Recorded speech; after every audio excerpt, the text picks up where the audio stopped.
લેંગ્વેજની સમજ એટલી બધી નથી.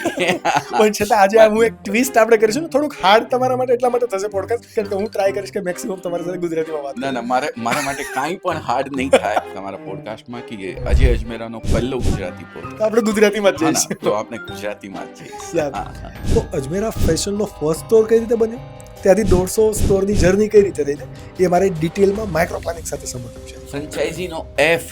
મારી ઇંગ્લિશ બહુ સરસ નથી, બહુ સરસ જ નથી. તો હું લખનઉમાં મારો સ્ટોર કર્યો હતો અલમબાગમાં. ફર્સ્ટ લખનઉ 5000 સ્ક્વેર ફીટનો હતો, વાહ, 5 માળનો. 30 વર્ષ સુધીની મહેનતથી મારું જે બ્રાન્ડ બન્યું છે, એ બ્રાન્ડ નામની દુકાનના માલિક બની શકાય એવું મોડલ માત્ર 1.5-2 લાખ રૂપિયા, લગભગ 130 પ્લસ સ્ટોર્સ રનિંગ છે અને 250 પ્લસ સ્ટોર્સ થવાના છે. જેમને કાપડનું નોલેજ નથી કે મારા એરિયામાં શું ટેસ્ટ વેચાય છે. એક્ઝેક્ટલી. કેમ કે भारत में એવું છે કે हर 10 किलोमीटर पे भाषा चेंज हो जाती है, ट्रेंड और फैशन भी चेंज होता है. जब शादी होती है, कोई भी इंडियन ओकेशन गुजराती में છે તો તમે અરે હા, સોરી, તમે ઇન્ફ્લુઅન્સ થઈ ગયા મારા. અજમેરા ફેશન એ આઉટસોર્સિંગ કરે છે, એ મેન્યુફેક્ચર નથી કરતા, તો બહુ બધી એજન્સીઝ વેન્ડર સાથે મેન્યુફેક્ચર કરાવે છે. સુરતમાં કોઈ મેન્યુફેક્ચરિંગ નથી કરતો. યા, હું કહેવા માંગુ છું, ગ્રે કાપડ બનાવવા વાળે અહીંયા બહુ મોટા માણસો છે. એક બ્રાન્ડ તમે ઓળખો છો અજમેરા ફેશન, એવા જ 50,000 બ્રાન્ડ છે ત્યાં. તે કોઈની પણ એવી મશીન ના થાય. डेफिनेटली. જ્યાં મશીન થાય ત્યાં कपड़ों नहीं बेचाए, और જ્યાં कपड़ों बेचाए ત્યાં मशीन है. हमेशा हम लोगों ने एक सबसे बड़ा फैक्टर रखा अपने बिजनेस का, सबसे बड़ा स्ट्रॉन्ग पॉइंट रखा. वो तीनों आर मैं अभी बताता हूँ आपको: रेट, रेंज અને રેસ્પેક્ટ. સોરી, આપણે ગુજરાતીમાં मारवाड़ी में एज ताकत છે कि ते कन्वर्ट કરી दे છે मानस ने. किसी गुजराती भाई ने आपसे सुन लिया कि मजूरा गेट कहाँ पे है ना, तो वो इतना सीधा होता है, वो अपनी मोटरसाइकिल लेके आपको पीछे बैठा लेगा, या आपकी गाड़ी पीछे है तो वो बोलेगा चलो मैं छोड़ के आता हूँ आपको वहाँ तक. ये गुजराती की लायकात है, ये गुजराती कर सकता है. ये किसी भी हिंदुस्तान की कोई और आप स्टेट के अंदर चले जाओ, लेकिन ये चीज़ नहीं कर सकता. और मिठास तो क्या बोलते हैं वो, समोसा भी मीठा खाया जाता है. हाँ, यहाँ पर दाल भी मीठी होती है. दाल मीठी होती. सब कुछ उतना ही मीठा. गुजराती की जबान मीठी रहती है.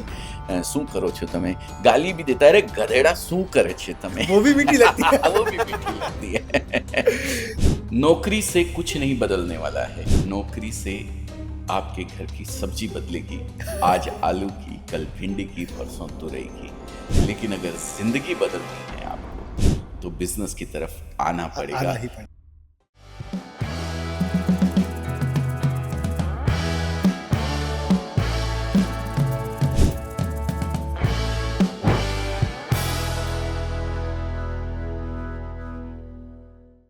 ये तो बहुत सारे पॉडकास्ट आपने अजय अजमेरा के साथ सुने होंगे, बिजनेस रिगार्डिंग, नौकरी करे या बिजनेस करे, लेकिन first bar on skill Jogi show आज अजय अजमेरा के साथ बात करने वाले हैं गुजराती में. अब ये भी कह सकते हैं कि अजय अजमेरा का ये फर्स्ट गुजराती पॉडकास्ट है.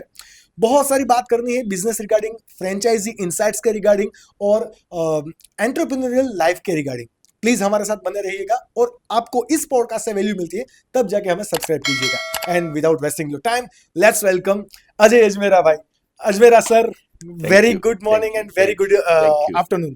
Thank you sir. Skill Jogi के इस प्लेटफॉर्म पे बैठ के आपके साथ बात करते हुए मुझे બહુ સરસ ગમી રહ્યો છે.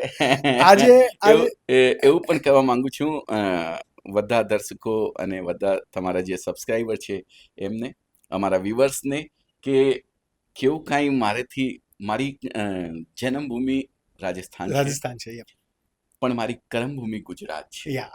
હું જ્યારે સમજણ મારામાં આવી ત્યારે હું ગુજરાત આવી ગયો, પણ લેંગ્વેજની સમજ એટલી બધી નથી. પણ છતાં આજે હું એક ટ્વિસ્ટ આપણે કરીશું ને, થોડુંક હાર્ડ તમારા માટે એટલા માટે થશે podcast, because you have done so many podcast, અને આ હાર્ડ તમને એટલા માટે પડીશ કારણ કે હું ટ્રાય કરીશ કે મેક્સિમમ તમારી સાથે ગુજરાતીમાં વાત. ના મારા માટે કાંઈ પણ હાર્ડ નહીં થાય, પણ હાર્ડ એવું થશે કદાચ ક્યાં પણ મારી ફિલિંગ જે મને લેંગ્વેજ ચેન્જ કરી દેવામાં આવી તો મને કદાચ માફ કરજો. અને કોઈ વર્ડ જે મિનિંગ અહીંયા થઈ જાય તો મને માફ કરજો. મારા પરમ મિત્રો સાથે મારો એવું જ કહું છે. બાકી ગુજરાતી વાંચી લેવું છું બહુ સરસ તરીકે, સમજી લેવું છું, જે તમે કહો તે સમજમાં આવે છે, પર બોલવામાં એક્સપ્રેસ કરવામાં કદાચ થોડું કદાચ તમે હમણાં વાત કરી કે તમે રાજસ્થાનથી બહુ at the very young age Gujarat આવ્યા, રાઈટ? વાય ગુજરાત? શા માટે આવવાનું થયું? મારું એકચ્યુઅલી હું જ્યારે પડતો હતો ત્યારે મારે સાયન્સ લીધી હું, અને સાયન્સમાં મારે કોલેજ ડ્રોપ કરીને મને પીઈટીનો એક્ઝામ આપવાનું હતું, પ્રી એન્જિનિયરિંગ ટેસ્ટ, એન્જિનિયર બનવાનું હતું. હા, પેટ એવું કહેવામાં આવે છે, પણ આજે પેટની ભાષા ચેન્જ થઈ ગઈ છે, પ્રોફિટ આફ્ટર ટેક્સ, એ પેટ પીબીટી, પીએટી આજે આ સમજવામાં આવ્યું. તો જ્યારે પીઈટી આપતો હતો ત્યારે મારે એક્ઝામની ટાઈમ મારે ટાઇફાઇડ થઈ ગઈ હતી. ટાઇફાઇડ એવું હતું કે 1.25 મહિના સુધી હું બિસ્તરથી ઉઠી નહીં શક્યો. और મારો સેન્ટર જે હતો, હું છોટો સો કસ્બો છે સિક્કર, ખાટુ શ્યામજી અને સાલાસરની વચ્ચે સિક્કર છે, ત્યાંથી છું હું. તો મારો સેન્ટર હતો જયપુર, ત્યાંથી 125 કિલોમીટર દૂર. તો હું એક્ઝામ આપવા માટે નહીં જઈ શક્યો. તો મારા મધર અને ફાધર કહેવા લાગ્યા કે જે પડવાની ઈચ્છા નહીં હોય, બે વર્ષ સુધી એવું જ થયું, કદાચ સેમ રિપીટેશન. તો મારા પપ્પાએ મમ્મી કીધું કે જાઓ તમે નોકરી કરો, ભાઈ નહીં પડવાનું હોય તો તમે. તો મારો અપસેટ થઈ ગયો. તો મને 2 ઓપ્શન હતા. મારા એક બ્રધર ગુવાહાટી હતા અને એક બ્રધર સુરત હતા.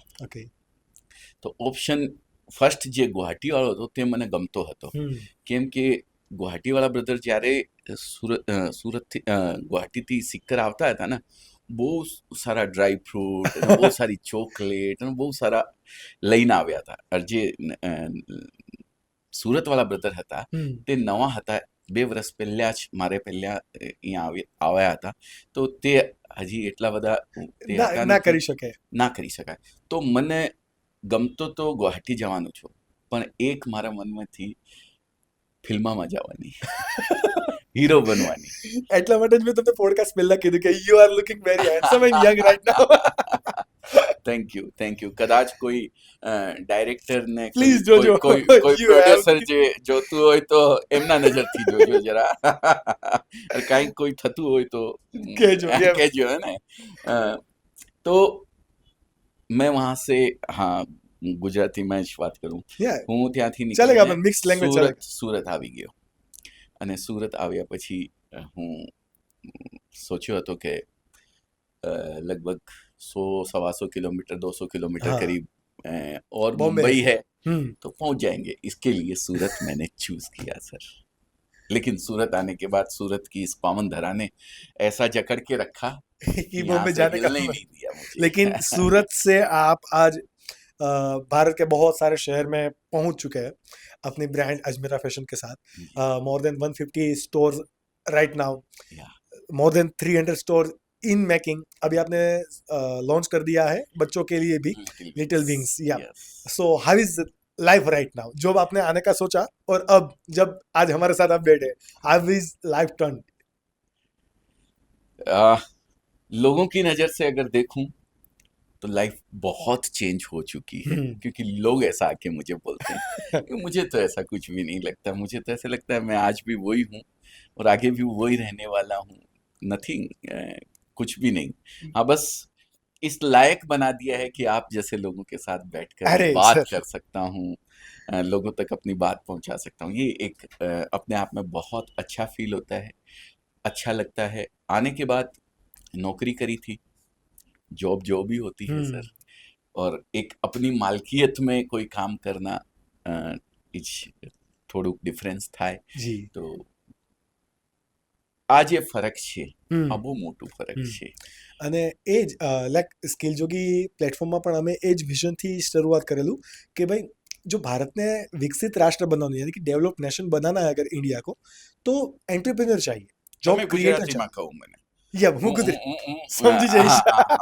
સમજી જઈશ જો ભારત અને ને હું તમને કીધું હા આ તમારા પોડકાસ્ટમાં કે અજય અજમેરાનો પહેલો ગુજરાતી તો આપણે પોડકાસ્ટ ગુજરાતીમાં જ હા ના જઈશ. તો આપણે ગુજરાતીમાં જ જઈશ યા એટલે સ્કિલ જોગી શરૂઆત કરવાનું પણ એક વિઝન એવું જ હતું કે વધારેમાં વધારે એન્ટરપ્રિન્યોર આપણે ક્રિએટ કરીએ. એ બરાબર ક્રિએટ હું નહીં કરી શકું, બટ હું કોઈક એન્ટરપ્રિન્યોરને મારી સાથે કમ્યુનિકેશન કરીને લાવી શકું. Because I do believe in કે ભાઈ જો એન્ટરપ્રિન્યોર હશે ને એ જોબ ક્રિએટર હશે, અને डेवलप नेशन बनावा માટે જોબ सीकर કોઈ કામ નથી.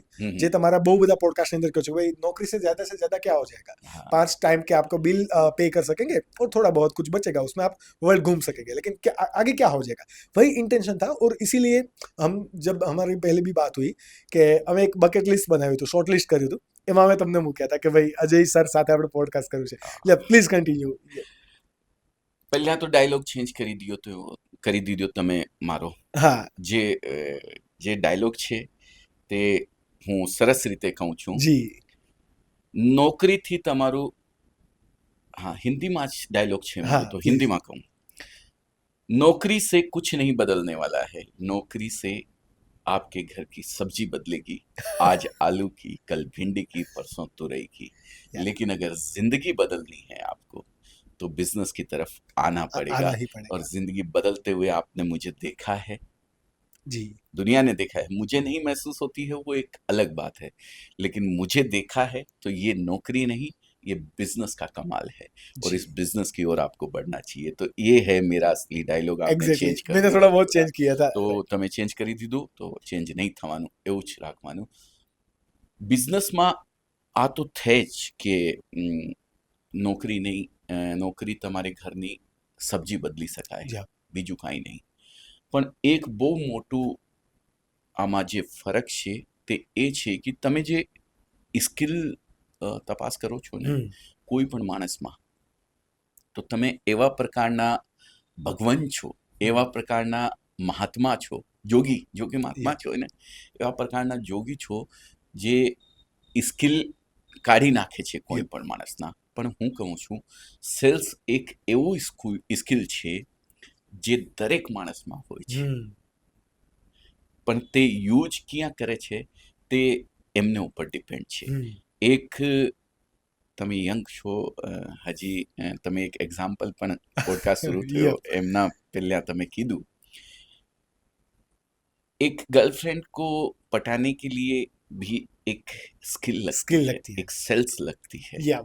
वो भी सेल्स है किसी को अपने मुजब आपके इच्छा प्रमाण आप किसी को भी कन्वर्ट कर लेते हो तो आपकी सेल्स हो गई गर्लफ्रेंड को भी वही करना है ठीक है ना अपनी बात मनवाना है तो દરેક માણસમાં આ સ્કિલ થાય છે સેલ્સની અને કાપડમાં સેલ્સની સ્કિલ જેમાં હોય બધામાં હોય છે એ માણસ કાપડનો બિઝનેસ કરી શકાય ડેફિનેટલી. તો ડિફરન્સ એ છે કે હું દરેક માણસને કાપડના બિઝનેસ સાથે જોડાવાનો પ્રયાસ કરું છું શા માટે કાપડ જ? આ કાપડ વેચવાના માટે કેમ કે દરેક માણસને કાપડની જરૂર હોય છે એક સેકન્ડ કાપડ વગર નહીં રહી શકે કોઈ માણસ ચાહે તે સુરતમાં રહેતો હોય છે ચાહે ગુજરાતમાં રહેતો હોય છે ચાહે હિન્દુસ્તાનમાં રહેતો હોય છે ચાહે આખી દુનિયામાં ક્યાં પણ રહેતો હોય છે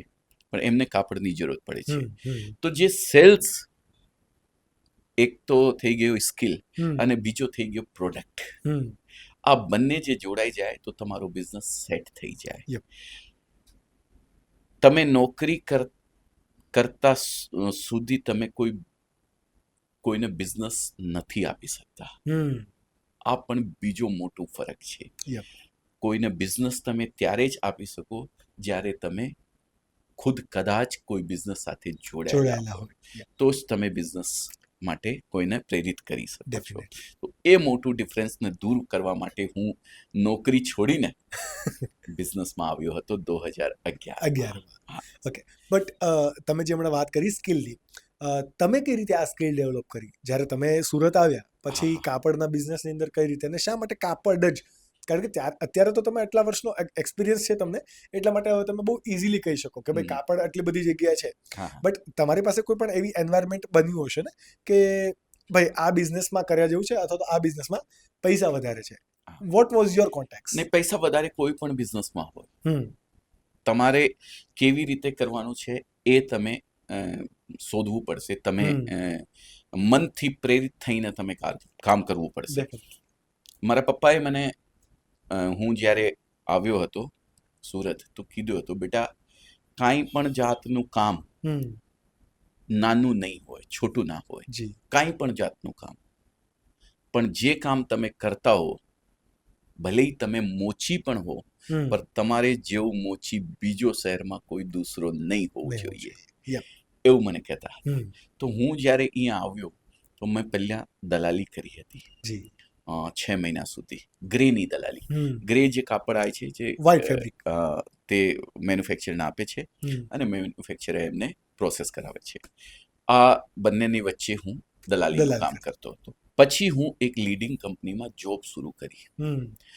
હું જ્યારે દલાલી કરતો હતો ત્યારે પણ એવી રીતે જ કામ કર્યું કે આના સિવાય કોઈ કામ મારે માટે છે જ નથી. પછી હું નોકરી કરી હતી તો પણ એવી માનસિકતાથી નોકરી કરી હતી કે આ મારી માલકિયત છે, હું ત્યાંનો માલિક છું, આના એક પૈસાના નુકસાનમાં મારું નુકસાન છે.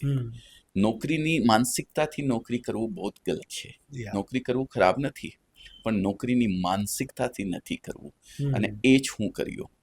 કદાચ નોકરીની માનસિકતાથી હું નોકરી કરી નથી. 19 વર્ષ હું નોકરી કરી, પણ ત્યાં જ્યારે હું તે નોકરીને છોડ્યો તો લોકોને આશ્ચર્ય થયો હતો કે એ માણસ ત્યાં નોકરી કરતો હતો. એ તો મને ત્યાંનો માલિક સમજતા હતા, એવું હતું. તો હું ત્યાં એક્સપિરિયન્સ ગેઇન કર્યો, ત્યાં શીખ્યો બધું જ. ત્યાં જે મારા માલિક હતા તે પણ મને બહુ વિશેષ પ્રેમ કરતા હતા. મારી સાથે એમનો બહુ વિશેષ લગાવ હતો, બહુ વિશ્વાસ કરતા હતા મારે ઉપર. તો એ પણ મને મારે ઉપર એમનું બધું વ્યવસાય છોડી દીધું હતું.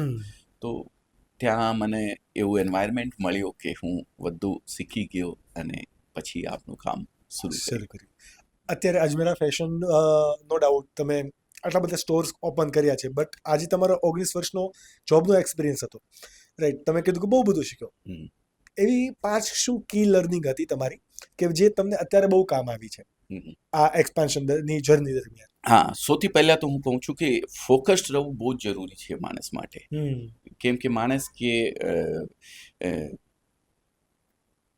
જ્યારે કોઈ કામ કરતો હોય તો એમનું ફોકસ નહીં થાય, ડિસ્ટ્રેક્શન તો હોય જ છે.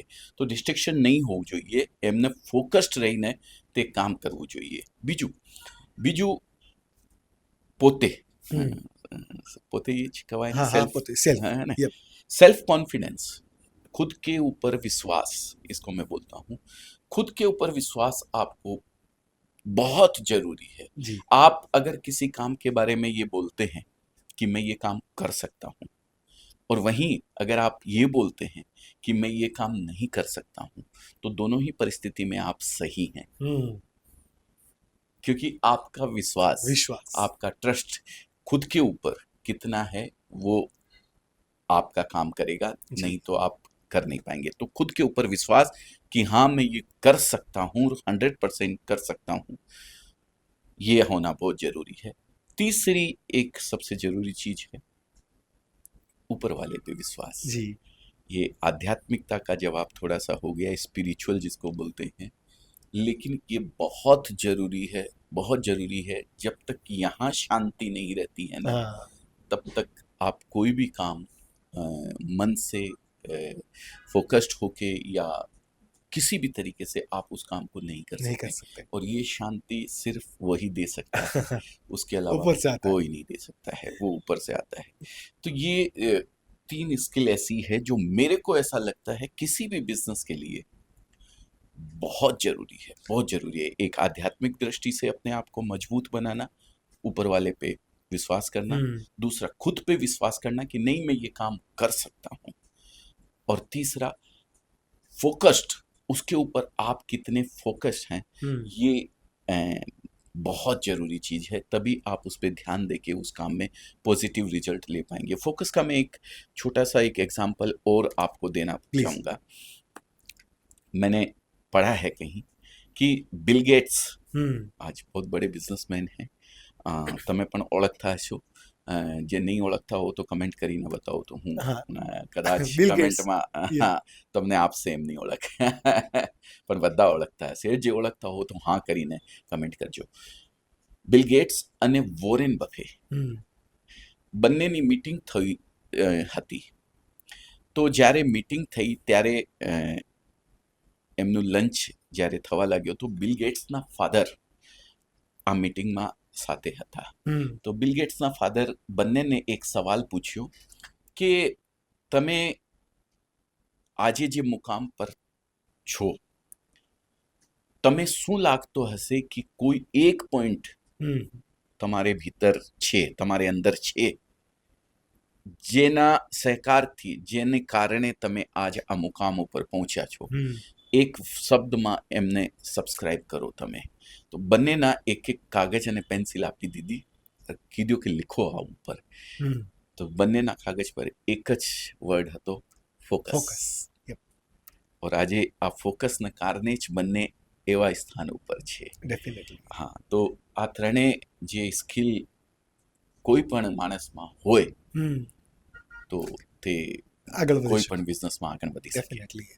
જે અત્યારે અજમેરા ફેશન ના જેટલા બધા સ્ટોર્સ બન્યા છે, ફ્રેન્ચાઇઝી મોડલ છે. મારે આ ફ્રેન્ચાઇઝી મોડલ સમજવું છે, બિકોઝ ઇન જનરલી હું મારા પોડકાસ્ટની અંદર બિઝનેસ ઇનસાઇટ્સ અને એ કઈ રીતે ફ્રેન્ચાઇઝીસ બને, કઈ રીતે વર્કઆઉટ થાય, આવું ઘણું બધું હું ડિસ્કસ કરીને આપણા ઓડિયન્સને કહેતો હોઉં, કારણ કે એ એમના બિઝનેસની અંદર ક્યાંક ને ક્યાંક આપણી ઇનસાઇટ્સ એમને મળી રહે. રાઈટ. તો અજમેરા ફેશનનો ફર્સ્ટ સ્ટોર કઈ રીતે બન્યો, ત્યાંથી 150 સ્ટોરની જર્ની કઈ રીતે રહીને, એ મારે ડિટેલમાં માઇક્રો પ્લાનિંગ સાથે સમજવું છે. ફ્રેન્ચાઇઝીનો એફ, મારી ઇંગ્લિશ બહુ સરસ નથી, બહુ સરસ જ નથી, બહુ તો બહુ મોટી વાત થઈ ગઈ. મારી સરસ નથી, બહુ તંગ છે મારો. ફ્રેન્ચાઇઝીનો એફ પણ મને નથી આવતો હતો, એવું પોઝિશન હતી. પણ મારે પાસે જે કસ્ટમર આવતા હતા તે ડિમાન્ડ કરતા હતા કે સર, તમે એટલું મોટું કામ કર્યું છે, એટલું મોટું નામ બનાવ્યું છે, એ નામ મને આપી દો, ફ્રેન્ચાઇઝી મને આપી દો. તો અમે તો ફ્રેન્ચાઇઝી ઓળખતા નથી કે શું થાય છે, ફ્રેન્ચાઇઝી બને કેવી રીતે. અને સૌથી વધારે મોટી પ્રોબ્લેમ એ હતી કે અમને રિટેલનો અનુભવ નથી હતો. અમે અનુભવ હતો મેન્યુફેક્ચરિંગ, હોલસેલિંગનો, પણ રિટેલનો અનુભવ નથી હતો. તો હું મારી ટીમ સાથે જ્યારે બેઠ્યો તો હું ડિસ્કસ કરીને એવું વિચાર્યું કે એક રિટેલ સ્ટોર આપણે કરીએ. પહેલાં જોઈએ કે કેવી રીતે રિટેલ સ્ટોર ચાલીએ, કેવી રીતે એમના માટે શું શું હર્ડલ્સ આવે છે, શું શું પ્રોબ્લેમ્સ આવે છે, આ પહેલાં આપણે પોતે જોઈએ, પછી આપણે ફ્રેન્ચાઇઝી આપશે કે આપશે કે ફ્રેન્ચાઇઝીની તપાસ કરશે કે કેવી રીતે ફ્રેન્ચાઇઝી અપાય. પણ પહેલાં જે મોટું કારણ હતો એ રિટેલને જાણવાનો હતો. તો હું લખનઉમાં મારો સ્ટોર કર્યો હતો, આલમબાગમાં. ફર્સ્ટ સ્ટોર લખનઉ 5000 સ્ક્વેર ફીટનો હતો, 5 માળનો. તો એ સ્ટોરમાં હું 2 કોવિડ लॉकडाउन શું કહેવાય झेलिया था. 2 कोविड हम लोगों को इसमें लगे. लॉकडाउन 1 और लॉकडाउन 1, लॉकडाउन 2. 2020 में जो ओपन होने वाला था वो 2020 की सितंबर में ओपन हुआ. फिर लॉकडाउन आ गया वापस. એવું બનાવ બન્યો હતો કે બહુ મોટી તકલીફ આવી ગઈ. પણ એ તો હું વિચાર્યો હતો કે રિટેલ કરવાનું છે, રિટેલ શીખવાનું છે કે રિટેલ કેવી રીતે કરી શકાય.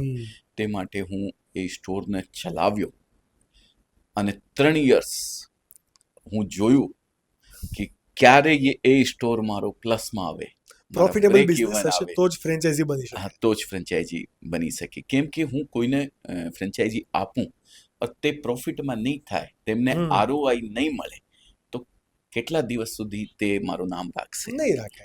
તો જ્યારે હું બ્રેક ઇવન પોઈન્ટ પર આવ્યો હતો ત્યારે મને કોન્ફિડન્સ આવ્યો કે હવે આપણે ફ્રેન્ચાઇઝીને વિશે જાણવું જોઈએ કે કેવી રીતે ફ્રેન્ચાઇઝી આપી અપાય છે. શકાય. તો ફ્રેન્ચાઇઝીની ટીમ પૂરી રિસર્ચ કરી હતી. જે સરસમાં સરસ મોડલ બનવું જોઈએ તે મોડલ બનાવ્યો હતો. વોટ ઇઝ યોર ફ્રેન્ચાઇઝી એ મોડલ? ફ્રેન્ચાઇઝી મોડલ અમારું ABC 3 મોડલ છે. ત્રણ મોડલની વાત કરું તો એક એક્ઝામ્પલ આપું છું સી મોડલનું, જે 57 લાખનું છે. એમને ફ્રેન્ચાઇઝી ફી મારી 7 લાખની છે જીએસટી સાથે, 7 સમથિંગ. તો એ મારી ફ્રેન્ચાઇઝી ફીસ છે, નોન રિફંડેબલ ફીસ છે. બાકી બધાનો એમનું જ માલકિયત છે. બાકી 50 લાખ જે થાય એમની માલકિયતમાં એમનું ફર્નિચર, એમનું માલ, બધું જ એમનું. આ જ મારો ઈઝી મોડલ છે, એકદમ ઈઝી. સી મોડલ છે. એ મોડલની વાત કરીએ તો માત્ર અને માત્ર 1.5-2 લાખ રૂપિયામાં શરૂ થઈ જાય એવી મારી ફ્રેન્ચાઇઝી ફીસ છે. ઓકે. 1.5-2 લાખમાં કોઈ બિઝનેસનો માલકિયત, એ બિઝનેસની માલકિયત જે 30 વર્ષ સુધીની મહેનતથી મારું જો બ્રાન્ડ બન્યું છે, એ બ્રાન્ડ નામની દુકાનના માલિક બની શકાય એવું મોડલ માત્ર 1.5-2 લાખ રૂપિયામાં મળી જાય એમને, એવું મારું મોડલ હતું. તે એ મોડલ તૈયાર કર્યો અમે અને લોકોને આપવો શરૂ કર્યો. બહુ સારો પ્રતિસાદ અમને મળ્યો સામેથી. બરોબર, હું ગુજરાતી વર્ડ રિસ્પોન્સ, હા ને, બહુ સરસ પ્રતિસાદ અમને મળ્યું. અને આજે લગભગ 130+ સ્ટોર્સ રનિંગ છે અને 250+ સ્ટોર્સ થવાના છે, જેમના ઉપર રિસર્ચ ચાલી રહી છે. મારી ટીમ ગયેલી છે ને કોઈ ઉપર ફર્નિચર ચાલી રહ્યો છે, તો કોઈની ટ્રેનિંગ ચાલુ છે, તો કોઈનો માલ પહોંચવાનો બાકી છે. એવી રીતે અમારા 300 સ્ટોર પાઇપલાઇનમાં છે. ઓકે. જ્યાં સુધી મેં તમારા ફ્રેન્ચાઇઝી વિશે થોડું રિસર્ચ કર્યું હતું, એમાં નો પ્રોફિટ શેરિંગ, નો રોયલ્ટી. નો રોયલ્ટી, નો પ્રોફિટ શેરિંગ. બધી જ માલકિયત, બધા જ પ્રોફિટના માલિક તે માણસ હતા જે ફ્રેન્ચાઇઝી લે છે. ઓકે. તો પછી એમાં જે સાડી છે એ અજમેરા પ્રોવાઈડ કરે, અને અજમેરા સિવાય બીજી કોઈ સાડી રાખી ના શકાય, રાઈટ? ઓકે. તો એમને પરચેસ કરવાની કે કઈ રીતે હોય એ મારે સમજવું છે. જે માણસ ઓલરેડી કાપડથી જોડાયેલા હોય છે એમને કોઈ દિક્કત થાય નહીં, તે આય પરચેજ કરે અને લઈ જાય મારે ત્યાંથી. પણ જે નવા છે, જેમને કાપડનું નોલેજ નથી કે મારા એરિયામાં શું ટેસ્ટ વેચાય છે, એક્ઝેક્ટલી, કેમ કે भारत में એવું છે કે हर 10 किलोमीटर पे भाषा चेंज हो जाती है, ट्रेंड और फैशन भी चेंज होता है, हर जगह का ट्रेडिशनल टेस्ट डिफरेंट होता है. तो एमना माटे मारे ત્યાં ट्रेनिंग सेल्समैन है, हर तरीके के नॉलेज वाले, हर तरीके की लैंग्वेज वाले, जो आपको आपकी भाषा में, जे गुजराती हो तो गुजराती में, जे तमिल हो तो तमिल में, जे मलयालम हो तो मलयालम में, जे તે કન્નડ હોય તો કન્નડમાં, ઓડિયામાં, બધી લેંગ્વેજના માણસો મારે પાસે હોય છે. પ્લસ એમને એ પણ નોલેજ હોય છે કે ઓડિશામાં શું વેચાય છે, કોલકાતામાં શું વેચાય છે, અને રાજસ્થાનમાં શું વેચાય છે, તમિલનાડુમાં શું વેચાય છે, આંધ્રામાં શું વેચાય છે. બધું જ માઇક્રો પ્લાનિંગ એનાલિસિસ કરેલું છે. પ્લાનિંગ છે, ડેટાબેઝમાં રાખે છે. મારો માણસ નથી કહેતો, મારા ડેટાબેઝ કહે છે કે આજે હૈદરાબાદમાં આજ સુધી શું પ્રોડક્ટની વધારે ખરીદી આપને પાસે આવી હતી, વધારે માલ વેચાયો હતો હૈદરાબાદમાં, તો હૈદરાબાદના કસ્ટમર માટે એ જ તમને માલ મૂકીને સામને મૂકશે. તો જેમને ખબર હોય તેને કોઈ પ્રોબ્લેમ નથી, કોઈ તકલીફ નથી. જેને નહીં ખબર હોય, નવા હોય કાપડના બિઝનેસમાં, તો એમના માટે અમારી ત્યાં ટ્રેનિંગ, હેલ્પ અને વધુ જ કરી શકાય. આ વાત થઈ ગઈ ફ્રન્ટ ફેઝની. મારે જો આનો બેકએન્ડ ફેઝ સમજવો હોય તો તમે હમણાં જે રીતે કીધું કે મોર દેન 130+ સ્ટોર છે અત્યારે આપણી પાસે, તો બધી જ અલગ અલગ સિટીઝની અંદર છે, બધી જગ્યાએ અલગ અલગ ડિઝાઇન છે, અલગ અલગ ફેબ્રિકની ચોઈસ છે, રાઈટ? તો આ આટલી જગ્યાએ તમારી સપ્લાય ચેઇન પહોંચાડવી અને એના માટે મેન્યુફેક્ચરિંગ કરવું અથવા તો સોર્સિંગ કરવું, આઉટસોર્સ કરવું, XYZ, બરાબર? એ કઈ રીતે થાય છે? ડિઝાઇન્સ કઈ રીતે બને, ફેબ્રિક કઈ રીતે થાય, આ મારે સમજવું છે. આ ટીમ છે મારી બધી, કેમ કે હું ઓપરેશનમાં નથી જતો. હું જ્યારે ઓપરેશનમાં ચાલી જાઉં તો મારા ક્રિએશન બંધ થઈ જાય મારા દિમાગનું. અને એટલે એમની ટીમ છે બધી, જે ટીમ તૈયારી કરે છે દરેક જાતના કાપડની, દરેક જાતના અમારા જે વેન્ડરો છે, જે ગ્રે બનાવે છે, જે એમ્બ્રોઇડરી કરે છે, જે લેસ મૂકે છે, જે ડાઇંગ કરે છે, જે પ્રિન્ટિંગ કરે છે, બધા વેન્ડરો સાથે મળીને આખી તૈયારી કરે છે. આખી ટીમ રિસર્ચ માટે રહે છે, જે જાય છે ત્યાં સ્ટોર ઉપર, हमारा स्टोर ऊपर जाए छे पर प्लस जो और बाकी के स्टोर्स है वहाँ पे विजिट करती है, घूमती है, देखती है क्या नया इन्वेंशन हुआ है, क्या नया हमें करना है, क्योंकि रोज अपने आप को अपग्रेड करना है. 20,000 का मोबाइल आता है, वो भी 15 दिन में एक अपग्रेड आ जाता है. जी डेफिनेटली. तो हमारे तो अपग्रेड હોવું જોઈએ. અને આ લક્ઝરી અને ફેશન સ્ટાઇલ છે, તો ફેશન ઇન્ડસ્ટ્રી તો ડેઈલી બદલે છે, ડેઈલી નવા ટ્રેન્ડ આવે છે, ડેઈલી. તો આ વાતનું કન્ક્લુઝન એવું કહી શકું કે અજમેરા ફેશન એ આઉટસોર્સિંગ કરે છે, એ મેન્યુફેક્ચર નથી કરતા, તો બહુ બધી એજન્સીઝ વેન્ડર સાથે મેન્યુફેક્ચર કરાવે. સુરતમાં કોઈ મેન્યુફેક્ચરિંગ નથી કરતો. હું કહેવા માંગુ છું, આ મેન્યુફેક્ચરિંગનો મતલબ એવું છે કે તમે ગ્રે કાપડ લીધું, કાચું કાપડ, ગ્રે કાપડ લીધું, ગ્રે કાપડને તમે એક પ્રોસેસ હાઉસ, ગ્રે કાપડ બનાવવા વાળે અહીંયા બહુ મોટા માણસો છે, બહુ 1.5 લાખો મશીનો ત્યાં છે, એક માણસ છે જે ગ્રે કાપડ બનાવે છે. કેમ કે એટલી બધી તરીકેના કાપડ હોય છે જે એક માણસ માટે પોસિબલ નથી, તો કોઈના માટે પોસિબલ નથી. અહીંયા જે એક બ્રાન્ડ તમે ઓળખો છો અજમેરા ફેશનના, એવા જ 50,000 બ્રાન્ડ છે ત્યાં. તે કોઈની પણ એવી મશીન ના થાય. અને જ્યાં મશીન થાય ત્યાં કપડો નહીં વેચાય, और જ્યાં કપડો વેચાય ત્યાં મશીન નહીં થાય. Exactly, that was my point. એ ધ્યાન રાખવું જોઈએ. મેં થોડા ટાઈમ પહેલા shark tank India fame BL fabric જે એમના સાથે મેં પોડકાસ્ટ કર્યું હતું, ત્યારે પણ એમણે પણ મને એ જ કીધું હતું કે સુરતની અંદર ટેક્સટાઇલમાં બહુ બધા લોકો છે, બટ બહુ ઓછા લોકો બ્રાન્ડ બનાવે છે. એમણે એ પોડકાસ્ટમાં તમારો પણ ઉલ્લેખ કરેલો, રાઈટ, કે BL ફેબ્રિક છે, રાજા રાણીએ એમની બ્રાન્ડ પોતાની બનાવી છે, ફ્રેન્ચ ક્રાઉન છે, અજમેરા ફેશન છે ઇવન, રાઈટ. ત્યારે આવી અમારી ચર્ચા થયેલી.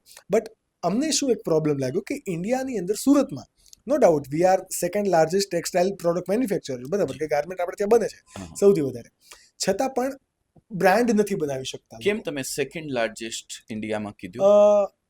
ચાઇના ઇઝ ધ ફર્સ્ટ વર્લ્ડમાં નંબર 1, બટ વર્લ્ડ વાઇડ આપણે જોઈએ તો સેકન્ડ લાર્જેસ્ટ. બીજું પણ હવે આપણે પાસે એક શું કહેવાય તક છે કે નંબર 1 બનવાની. ચાઇનાને જે તારીફ મૂકી છે, ટેરિફ મૂકી છે, તો આપણે પાસે તક છે, એ તકનું આપણે લાભ લેવું જોઈએ. ડેફિનેટલી. બટ આપણે નો ડાઉટ ટેરિફ પર પણ આવીએ, પણ એ પહેલા મારે આ સમજવું છે કે શા માટે લોકો બ્રાન્ડ નથી બનાવી શકતા? જે રીતે અજમેરા બ્રાન્ડ બનાવી છે, રાઈટ, લોકો શા માટે નથી બનાવી શકતા? દે આર એની પહેલી ચોઈસ એવી હોય છે કે ભાઈ મારે મશીન મૂકવા છે, મારે મેન્યુફેક્ચરિંગ કરવા છે. અને હું જ્યાં સુધી માનું છું ત્યાં સુધી નો ડાઉટ મેન્યુફેક્ચરિંગની પણ અહેમિયત છે, બટ બ્રાન્ડ તો બ્રાન્ડ છે. બરોબર. તો શું રીઝન હોઈ શકે તમારા મતથી? આ રીઝન એવું છે કે બીજી જુદા જુદા ઇન્ડસ્ટ્રી છે અહીંયા, જે ચિપ્સથી POY બનાવે છે તે અલગ છે, POY થી યાન બને છે તે અલગ, યાનથી ગ્રે બને છે તે અલગ, ગ્રેથી સાડીઓ બને છે તે અલગ, સાડી હોય કે ડ્રેસ મટીરિયલ હોય કે કાપડનું કોઈ જાતની વેરાયટી હોય તે બીજી અલગ. અને આ ગ્રે ઉપર જે વેલ્યુ એડિશન થતું હોય છે, પ્રિન્ટ થતો હોય છે, તે ઇન્ડસ્ટ્રી અલગ છે, આખી અલગ છે. બરોબર છે. અને પછી આ પ્રિન્ટ થયા પછી એમના ઉપર એમ્બ્રોઇડરી થાય છે, કે ડાઇંગ હોયા પછી એમના ઉપર એમ્બ્રોઇડરી થાય છે, કે ડાયમંડનું વર્ક થાય છે, કે સિરોસ્કીનું વર્ક થાય છે, કે લેસ લાગે છે, એ બધી ઇન્ડસ્ટ્રી બીજી છે. પણ જે કાપડ બનાવે છે, જેમના નામથી કાપડ વેચાય છે, એ નામ બ્રાન્ડ કહેવાય છે. અને આ બ્રાન્ડને લોકો સુધી પહોંચાડવાની જે તક હોય છે તે આખા માણસો નહીં લેવા માંગતા હોય છે. કે છે વેચાય છે ને આપણું કાપડ, કાંઈ વાંધો નહીં, એટ ધ એન્ડ પૈસા આવે છે, વેચો છે. પણ મને પૈસાથી મતલબ નથી, મને બ્રાન્ડથી મતલબ છે. શા માટે બ્રાન્ડ? મારો તમે કીધું શરૂમાં મને કે લોગો શું હોય છે? લોગો એક વિઝિબિલિટી આપે તમને, હા. ઓળખ આપે. હા, Yep. ઓળખ આપે. લોગો સુધી લોકોના માઇન્ડમાં જે બેસી ગયો હોય છે તે લોગો કહેવાય. એક્ઝેક્ટલી. એટલે એમનું નામ લોગો લોગો છે. છે. મારી ગણતરીમાં એવું હું કહું છું. Yep. તો આ લોગો માઇન્ડની જે હું 4 બંગડી તમને કહું તો તમે તો શું કહો ઓડી. છો? ઓડી. ઓડી કહો છો ને? Yeah. કેવી રીતે કહેવાય? કેમ કે લો- તમારા માણસ દિમાગની અંદર બેસી નાખી ગયો છે. 4 બંગડી બોલે તો ઓડી. યા. હે ને? એવી જ રીતે જ્યારે અજમેરાના જે કલરો છે, અજમેરાનો જે એવી લખેલો છે, હા. એ કોઈ પણ જોયા તો એક જ ચીજ સીધી એમનામાં મગજમાં આવી જોઈએ, અજમેરા સાડીવાળો, અજમેરા કાપડવાળો, હા. અને એવું આવવું જોઈએ. Yeah. તો જ્યારે કાપડનું નામ થાય તો એક નામ આવવું જોઈએ. મને એવી રીતે લોગો સુધી પહોંચવાડવું હતું. મને મારા પૈયા કમાવાની નથી. પૈયા તો બાય પ્રોડક્ટ છે, Yes. આવી જ જશે, કાંઈ વાંધો નહીં. પણ મારે એવી રીતે લોગો સુધી પહોંચવાનું હતું. તો હું મારી જો લોગો છે આ વાત અને જે હું કરું છું એ વાતને હું લોગો સુધી પહોંચાડી. ડેફિનેટલી. અને આ પહોંચાડવાની અંદર તમે બહુ જ કહેવાય ને કે બહુ ઇન્ટેલિજન્સ મૂવ રમ્યા હોય ને, હા, that is your visibility, face visibility. બરોબર. આપણે પોડકાસ્ટ શરૂ કરતા પહેલા પણ કીધું કે હવે એ સમય છે કે જ્યાં લોગો, નામ આ બધું તો ચાલશે જ, બટ જે બ્રાન્ડના ઓનરની ફેસ વિઝિબિલિટી વધારે, એનું બ્રાન્ડ વધારે સસ્ટેનેબલ બનશે. બરોબર રાઈટ. છે. અને આ ગેમ, એ લોકોનું પ્રેમ છે. અને આ તમે કહો કે બહુ સ્માર્ટ મૂવ કહેવાય ને, બહુ એડવાન્સમાં તમે આ મૂવ સમજી લીધું. અને એ જ સારા એન્ટરપ્રિનરની એ જ સાચી ખાસિયત હોય છે. ટેક્સટાઇલ મેન્યુફેક્ચરની અંદર તમારી ચેનલ, યુટ્યુબ ચેનલમાં પણ સૌથી વધારે કે બહુ જ વધારે વ્યૂઝ હતા, અને ત્યાંથી બહુ બધા લોકોને ઇન્સ્પિરેશન પણ મળ્યું, અને ત્યાંથી જ આખી ગેમ ચેન્જ થઈ, આવું હું માની શકું. રાઈટ. બરોબર. બટ આ ફેસ વિઝિબિલિટી આવવું, આ બધું કોન્ટેન્ટ બનાવવું, ઘણી વખત તમે જ સાડી સકેલતા હોવ છો, સાડી ગોઠવતા હોવ છો, અરેન્જ કરવા, કે નાનામાં નાની બિંગ અ ફાઉન્ડર, નાનામાં નાની જે ટાસ્ક હોય છે તમે કરો છો અને એને લોકો સુધી મૂકો છો. આ સાયકોલોજી કઈ રીતે ડેવલપ કરી અને શા માટે આ બધું કરવું જરૂરી છે? જ્યારે હું 2011માં અજમેરા ફેશન શરૂ કર્યો તો હું 2012માં યુટ્યુબ ચેનલ બનાવ્યો હતો. હા. પહેલા હું ગૂગલ ઉપર ફર્સ્ટ આવ્યો, SEO જે કહેવાય જી, એવી સર્ચ રીતે, engine optimization. Search engine optimization. आनाथी हूँ, इससे मैं गूगल पे नंबर 1 पेज पे रहा, अच्छा. तो लोग मुझे ढूंढने लगे, ये कौन है, ये कौन है, ये कौन है. 2012 में मैंने यूट्यूब ચેનલ શરૂ કર્યું, Yeah. મારું અજમેરા ફેશનનું. Yep. પણ હું કદાચ નથી આવતો હતો. હા. મારા પ્રોડક્ટનો હું પ્રેઝન્ટ કર્યો, મારા કેવી રીતે મારો બિઝનેસ થાય છે એમને પ્રેઝન્ટ કર્યો, પાછળ બેકગ્રાઉન્ડમાં મ્યુઝિક ચાલતો હતો, મારી વોઇસ ને મારો કદાચ ચહેરો નહોતો. આ 2012, 13, 14 સુધી નથી આવ્યો. इनिशियल ईयर्स में नहीं है. नहीं है, शुरू में नहीं है. लेकिन फिर एक वीडियो मैंने ऐसा डाला, तो ज़्यादा सब्सक्राइब हुए भी नहीं जब तक मैंने अपना चेहरा नहीं डाला था या अपना वो नहीं दिया था. 2014-15 तक ऐसे ही चल रहा था. फिर एक वीडियो के अंदर मैं खुद बैठ के अपने प्रोडक्ट के बारे में बता रहा हूँ. हाँ, और प्रोडक्ट बता रहा हूँ, और फिर कुछ चीज़ें उसकी जो स्पेशलिटी है उस प्रोडक्ट की वो बता रहा हूँ, लोगों तक अपनी बात को पहुँचा रहा हूँ, जो मैंने 30 साल में सीखा था. 2014-15 में मुझे लगभग हो गए थे 28 साल. तो उस समय तक जो मैंने सीखा था वो मैंने लोगों तक पहुँचाना शुरू किया. एजुकेशनल कंटेंट, एजुकेशन कि इस बिजनेस को कैसे कोई कर सकता है, कैसे जुड़ सकता है, किस तरीके से हो सकता है, वो लोगों को बहुत अच्छा लगा. वो लोगों को लगा कि ये मानस जो खुद एक कहते हैं ना, नदी के उस पार खड़ा हुआ कोई व्यक्ति जिसने पार करी है उस नदी को, उसने उसकी गहराई को देखा है, और वो जाके बोलता है, उधर से आवाज देता है कि आ जाओ, तुम डूबोगे नहीं, है ना, खतरा नहीं है, तो मैंने भी पार करा, तो कॉन्फिडेंस मिलता है सामने वाले को. तो वही जब मैंने अपने चेहरे के साथ, अपनी आवाज के साथ, अपने खुद के साथ वो प्रोडक्ट वगैरह दिखाए, हम लोगों ने एक सबसे बड़ा फैक्टर रखा अपने बिजनेस का, सबसे बड़ा स्ट्रॉन्ग पॉइंट रखा, वो 3 आर मैं अभी बताता हूँ आपको: रेट, रेंज और रेस्पेक्ट. ये तीनों चीज शुरू से हमने अपने बिजनेस के अंदर अपने प्रोडक्ट के साथ रखी. रेस्पेक्ट, व्यापारी का रेस्पेक्ट, छोटा व्यापारी है या बड़ा व्यापारी है, उससे कोई मतलब नहीं है। वो देखने आया है या लेने आया है, उससे कोई मतलब नहीं है। हमारा काम है उसको रेस्पेक्टफुली, इज्जत के साथ उसको सारी चीज बताना, समझाना, फिर उनका जैसा मन करे वो करना। जी डेफिनेटली। रेट रेट हमने एकदम रिजनेबल रखा, क्योंकि क्वांटिटी बनाते हैं। और कोई चीज आप 10 पीस बनाओ और उसी के आप 1000 पीस बनाओ तो रेट बहुत ऑटोमेटिक नीचे आ कम जाता आएगा है ना। तो रेट हमने रिजनेबल रखा, रिजनेबल के साथ सबके साथ फिक्स रखा। एक छोटा व्यापारी भी अगर मेरे पास आके बोलता है कि मेरे को बिजनेस शुरू करना है सर, मात्र 25,000, 30,000 या 50,000 रुपए लगा के, तो मैं जो 1 करोड़ रुपए का मेरे यहाँ से मेरा डीलर या मेरा होलसेलर कपड़ा लेके जाता है, मैं उसको भी उसी प्राइस के अंदर कपड़ा देता हूँ। कोई डिफरेंस नहीं है। रेट, तीसरी रेंज पूरी मेंटेन करके रखी हमने, पूरी व्यवस्थित रेंज रखी।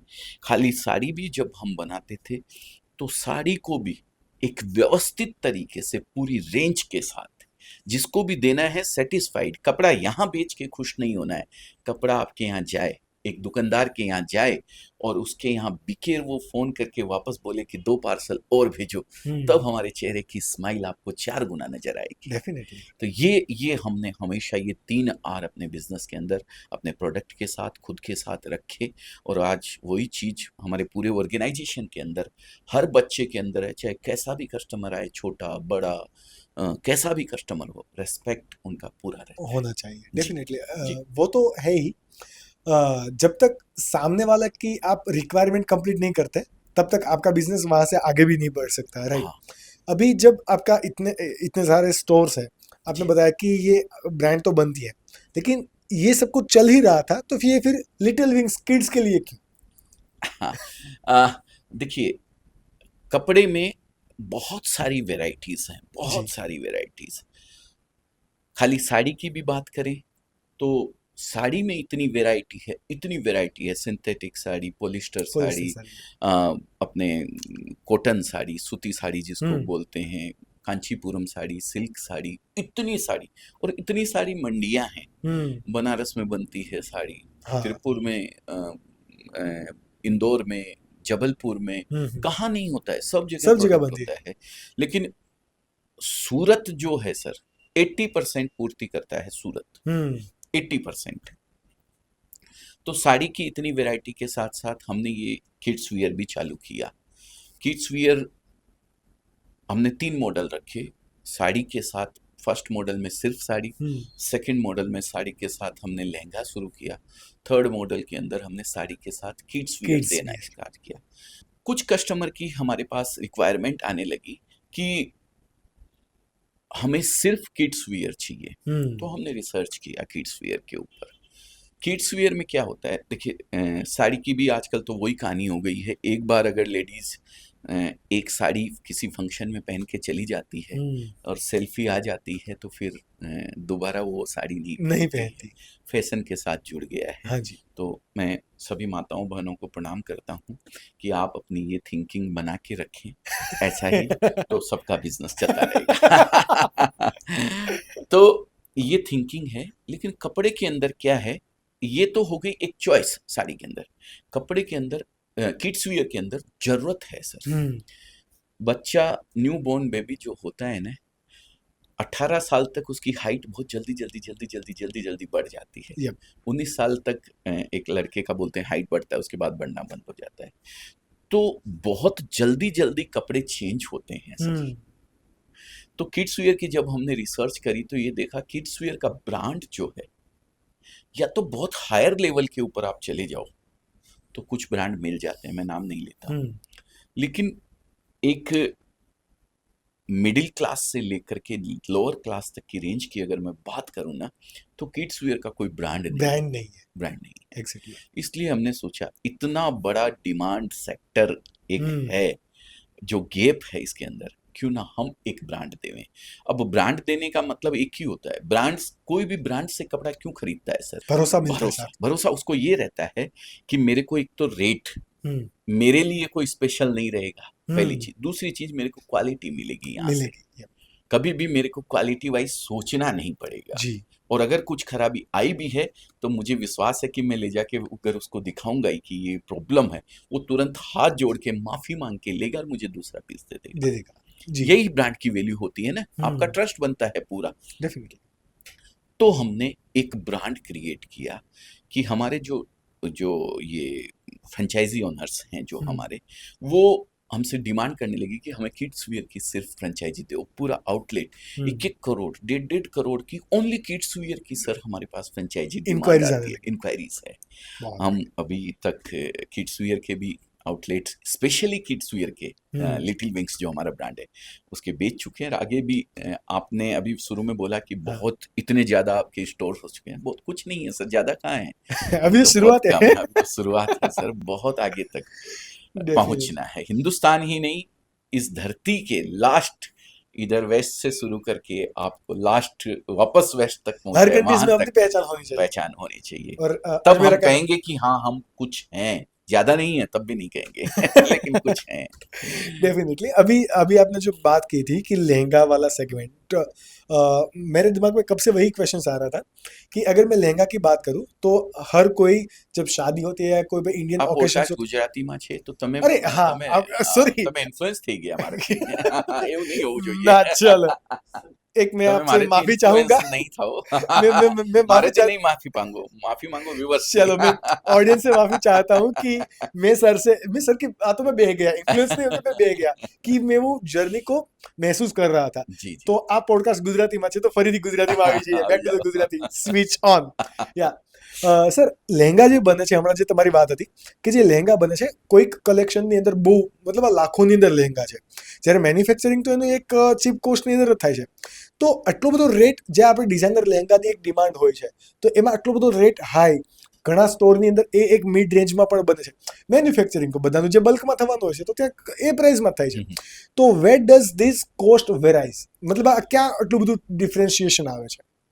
હા, કેમ કે તમે જે એક પીસ બનાવો છો તો કોસ્ટિંગ તમારે વધારે આવશે, હાયર આવશે, બરોબર છે, તમને એ વાતને માનો છો। તો જે કોઈ બ્રાન્ડ છે, જે હું કહું કે સભ્યસાચીનો લહેંગો તમે લેવા જાઓ તો 5 લાખ 7 લાખ 10 લાખ 20 લાખ સુધીનો લહેંગો આવે છે, એવી છે, કેમ કે તે એક પીસ બનાવે, ઓનલી વન પીસીસ। પણ અજમેરા એક પીસ નથી બનાવતો, અજમેરા બનાવો છો ક્વોન્ટિટી, અને તો એટલે માટે એમની કોસ્ટિંગ આવે છે ડાઉન। અને જે ચાંદની ચોકમાં જે લહેંગો 1.5 લાખનો વેચાય છે, 1 લાખનો વેચાય છે, તે લહેંગો અમે અજમેરા ફેશનમાં 10,000 12,000 15,000 સુધીમાં તૈયાર કરી દઈએ છીએ, કેમ કે ક્વોન્ટિટી બને છે એમની, તો એટલે માટે ફરક થાય છે। સભ્યસાચી જે લહેંગા બનાવે છે, યા જે કોઈ બ્રાન્ડ, જે કોઈ ડિઝાઇનર લહેંગા જે તમે પહેરો છો, તે એક એક પીસ બને છે, એટલે માટે કોસ્ટિંગ આવે છે। ઓકે, હમણાં તમે આખા વર્લ્ડની અંદર પહોંચવાની વાત કરી, રાઈટ, અજમેરા ફેશનના નામથી, તો અત્યારે પણ તમે એક્સપોર્ટ તો કરો જ છો, what are the major challenges right now, કે અત્યારના ગ્લોબલ ટેક્સટાઇલ ઇન્ડસ્ટ્રીઝની અંદર કેવા ચેલેન્જ અજમેરા ફેશનને ફેસ થાય છે એક્સપોર્ટ કરવા માટે? બીકોઝ બહુ બધા લોકો અત્યારે સુરતથી એવું જ પ્લાન કરી રહ્યા છે કે ભાઈ આપણે એક્સપોર્ટ કરીએ, બહાર આપીએ, સુરતની અંદર અને ઇન્ડિયામાં તો સપ્લાય છે જ, પણ હવે બહાર જવું છે, તમને શું મેજર ચેલેન્જીસ છે? હું હિન્દીમાં કહું છું કેમ કે હું એક્સપ્લેન નથી કરી શકતો ગુજરાતીમાં એ વાતને, है, ध्यान आपको, ये बात बहुत जरूरी है।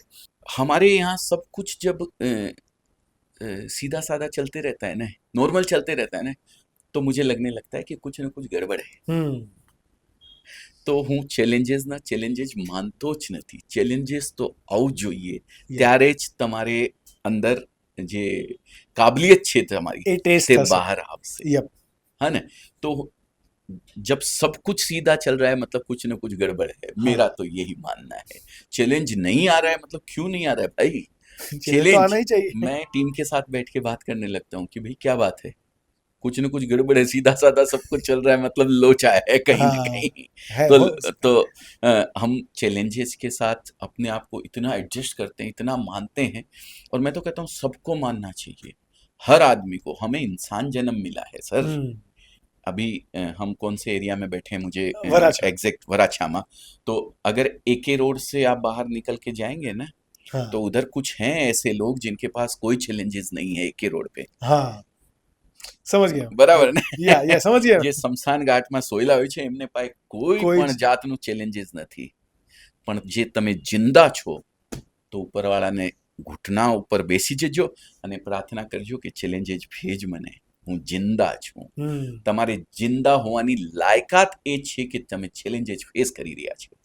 અને તો હું ચેલેન્જીસને બહુ સારી રીતે લેવું છું કે કોઈ પણ જાતના ચેલેન્જીસ આવે તો એવું લાગે છે કે ના હા હું बिजनेस कर ही रही हो, करिए। मजा आवे छे. बट व्हाट आर द तो चैलेंजेस ये सर बहुत फेसिंग? बहुत बहुत सारे चैलेंजेस आते हैं सर. वो इसमें सबसे बड़ा चैलेंजेस जैसे अभी एक है कि यहाँ जो कोस्टिंग हमें लानी होती है ना, वो हमें इंफ्रास्ट्रक्चर सही ढंग से, आज इसका एग्जाम्पल अगर मैं दूं तो सबसे बड़ा चैलेंज, आप पेंटागन से सबसे बड़ी बिल्डिंग आपको बना के रखती है. हाँ, पेंटागन से भी सबसे बड़ी ऑफिस बिल्डिंग, मतलब वर्ल्ड की सबसे बड़ी ऑफिस बिल्डिंग है, लेकिन खाली है.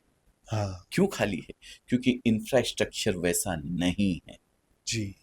वो इंफ्रास्ट्रक्चर की हमें बहुत कमी खलती है सर. हमें चाइना से मशीनें ला ला के कुछ न कुछ करते रहना पड़ता है. क्यों हम इंडिया वाले इतने प्रिपेयर नहीं हैं कि भाई यार हम मशीन बना के देवें, वो 5 लाख में दे सकता है, मैं कहता हूँ फिर तो इंडिया में 2.5 लाख में बननी चाहिए. ये चैलेंजेस हमें आते हैं. हमारा इंडिया, हमें अगर हमारी सरकार इसके ऊपर बहुत वर्क कर रही है, चाहे किसी भी तरीके से ले लीजिए. हमारे माननीय प्रधानमंत्री जी मेक इन इंडिया का सपना देखते हैं जी,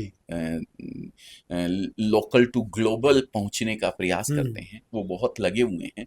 पिछले कुछ सालों में इस पे काम नहीं हुआ, इसलिए थोड़े से चैलेंजेस हैं यही सब, जिनकी वजह से हमें पीछे रहना पड़ रहा है. लेकिन ये आने वाले सालों के अंदर, आज सूरत की जो पहचान टेक्सटाइल में सिर्फ साड़ी से जानी जाती थी, आज आने वाले समय के अंदर गारमेंट से जानी जाएगी वो पहचान, क्योंकि इतना जबरदस्त डेवलपमेंट यहाँ पे हो रहा है. वो डेवलपमेंट मशीनरी में भी हमें चाहिए. ऐसी हमारी सरकार से विनंती है कि ऐसे ऐसे मैन्युफैक्चरर्स, ऐसे ऐसे इंफ्रास्ट्रक्चर, ऐसा सब कुछ हमें दीजिए. और सरकार ला भी रही है, मिंत्रा पार्क यहाँ पे आ रहा है. सब कुछ एक छत के नीचे एवरीथिंग आपको मिलेगा. तो यही चैलेंजेस है और कोई विशेष चैलेंजेस नहीं है सर. अभी आपने जो बताया कि चाइना से मशीनरीज आते ही, वैसे ही अभी एक चैलेंज है टैरिफ. यूएसए टैरिफ या तो it's just USA versus China, but इसकी वजह से बहुत डेवलपिंग नेशंस को बहुत कुछ झेलना पड़ रहा है, जैसे कि इंडिया में भी. चाइना में अभी मैं जो रिसर्च कर रहा था उस हिसाब से मल्टी ब्रांड जो यूएस की है, वहाँ का फैब्रिक मैन्युफैक्चर होता है चाइना में. अभी चाइना ने टैरिफ की वजह से उसका मैन्युफैक्चरिंग रुकवा दिया और बोले हम तो करते ही हैं, अब हम बना के बेचेंगे. जब चाइना इतना लो कॉस्ट में बना के दे रहा है, और वही जैसे कि मैं पूमा की बात करूं या फिर कोई भी लग्जरी फैशन की मैं बात करूं, तो वहाँ के फैब्रिक्स ज्यादातर चाइना से इंपोर्ट होते हैं, राइट. अगर मैं नहीं चाहता कि ऐसा इंडिया के साथ कभी हो. अगर इंडिया में ऐसा कुछ हुआ कि चाइना ने इंडिया के साथ जो फैब्रिक्स हैं वो भेजना ही बंद कर दिया, जो क्योंकि अभी पिछले 5 सालों से 30 to 40% मार्केट प्रोडक्शन यूनिट कम हुआ है इंडिया में. सॉरी, सूरत में मैं अगर पर्टिकुलर बात करूँ तो 30 to 40% कम हुआ है, क्योंकि चाइनीज फैब्रिक है उसका जो इंपोर्ट है वो बढ़ गया है. ये हमारे लिए चैलेंज है या फिर बेनिफिशियल है? ये बेनिफिशियरी है सर. जो टैरिफ आज आप बात कर रहे हैं, जिस टैरिफ की टैरिफ का जो चैलेंज आ रहा है, वो चैलेंज नहीं है सर. ये मैं तो कहता हूँ अपॉर्चुनिटी है. किस तरह से? चाइना का जो प्रोडक्ट है, वो प्रोडक्ट आज आप यूएस में अगर बेचने जाते हो, तो जो पहले 100 में बिकता था, आज उसके ऊपर 245% वहाँ की सरकार ने टैरिफ लगा दी है, टैक्स लगा दिया. तो वही प्रोडक्ट कितने में बिकेगा? 345 रुपए में वहां बिकेगा. तो वो जो 100 रुपए चाइना में पड़ रहा था, आज इंडिया के अंदर वही प्रोडक्ट 100 रुपए में, आज भी अपॉर्चुनिटी इंडिया के पास है. मात्र 10% शायद टैरिफ लगाया है, लेकिन हमारी लीडरशिप ऐसे हाथों के अंदर है कि वो 10% भी हम कवर कर लेंगे. चिंता करने की जरूरत नहीं है, क्योंकि लीडरशिप बहुत सॉलिड है हमारी. ऐसा कभी नहीं आ सकता है जो आपने एक डर जताया अभी अपनी बातों की, भगवान ना करे ऐसा कभी हो, ऐसा कभी नहीं होगा सर. हमारी लीडरशिप बहुत अच्छे हाथों के अंदर है. तो इस तरीके का कभी भी हमारे साथ कोई भी बनाव नहीं बन सकता है. कहाँ 34% पहले लगा था, हाँ फिर वो 90 डेज के लिए रोका गया, जी फिर 90 डेज रोके, और 34 में भी हम सबसे नीचे थे। जी हिंदुस्तान पे टैरिफ सबसे नीचे थी पूरे ऑल ओवर वर्ल्ड से। वर्ल्ड से अगर कंपेयर कंपैरिजन करें कंपेयर अगर किया जाए तो वो अपॉर्चुनिटी है अपने लिए। वो 34% से भी नीचे 10% पे अभी आ गई है 90 डेज के लिए। तो जो चल रहा है वही चल रहा है, और वो 10% भी हमारे अभी सेकंड लीडर ऑफ अमेरिका यहाँ पे आए हुए हैं, जी अपनी वाइस फैमिली प्रेसिडेंट के ये साथ अपनी आए फैमिली हुए से हैं।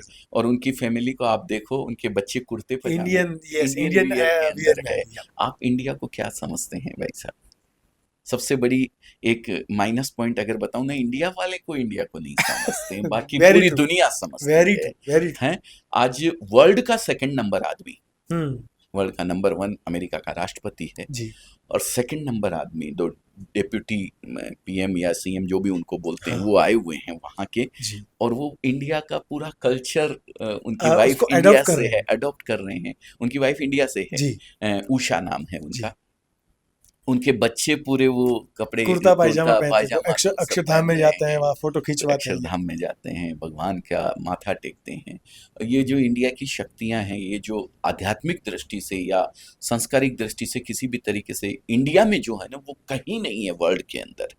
तो बहुत पवित्र धरती है। तो इस पवित्र धरती के इन हम्म पवित्र लोगों से भी मेरी हाथ जोड़ के गुजारिश है कि इसकी महत्वता को समझो आप। हम्म वर्ल्ड योगा डे, जी जो योगा आज हम लोग करते नहीं हैं, जो हमारे देश के बहुत कम लोग करते हैं, हम्म वो आज वहाँ अपनाया जा रहा है वो पश्चिम लोग कंट्रीज के अंदर, जी है ना?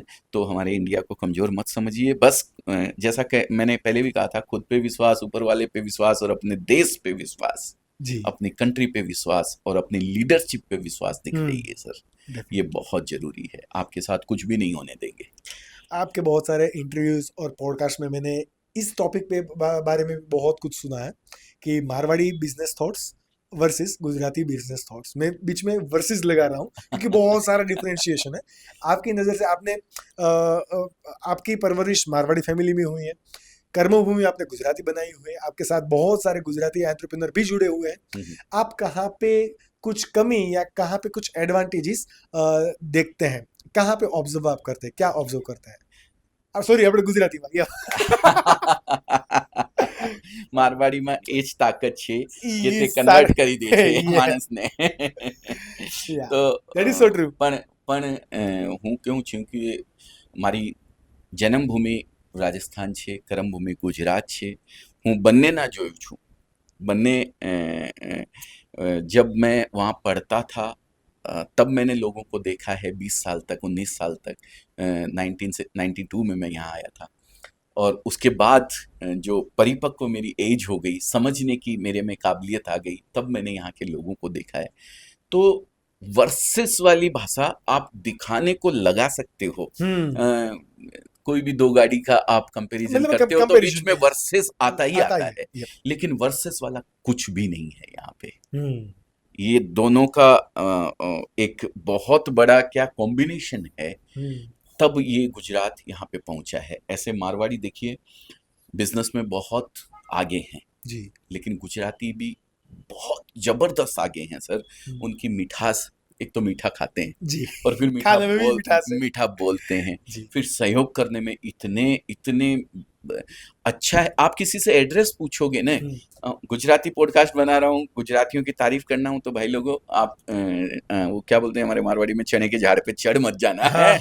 लेकिन मैं बाकी लोग जो देख रहे हैं उनको बताना चाहता हूँ कि आप अगर गुजरात आओगे, किसी को एड्रेस पूछोगे ना, किसी गुजराती भाई ने आपसे सुन लिया कि मजूरा गेट कहाँ पे है ना, तो वो इतना सीधा होता है, वो अपनी मोटरसाइकिल लेके आपको पीछे बैठा लेगा, या तो या आपकी गाड़ी पीछे है तो वो बोलेगा चलो मैं छोड़ के आता हूँ आपको वहां तक। ये गुजराती की लायकात है जी ये एक गुजराती कर सकता है। ये किसी भी हिंदुस्तान की कोई और आप स्टेट के अंदर चले जाओ, लेकिन ये चीज नहीं कर सकता। और मिठास तो क्या बोलते हैं वो, समोसा भी मीठा खाया जाता है हाँ, यहाँ पर दाल भी मीठी होती दाल मीठी दाल होती मीठी होती सब कुछ उतना ही मीठा, गुजराती की जबान मीठी रहती जी है। શું કરો છો તમે, गाली भी देता है, अरे गधेड़ा શું करे છે તમે, वो भी मीठी लगती है वो भी मीठी लगती है। तो कोई फर्क नहीं है, दोनों बिजनेस के अंदर अपने अपने लेवल के ऊपर है, अपने अपने मुकाम के ऊपर है, और जब दोनों ऐसे हाथ मिलाते हैं ना तो एक इंडस्ट्री तैयार होती है, तैयार होती है एक टेक्सटाइल इंडस्ट्री तैयार होती है, जी। एक डायमंड इंडस्ट्री तैयार होती है।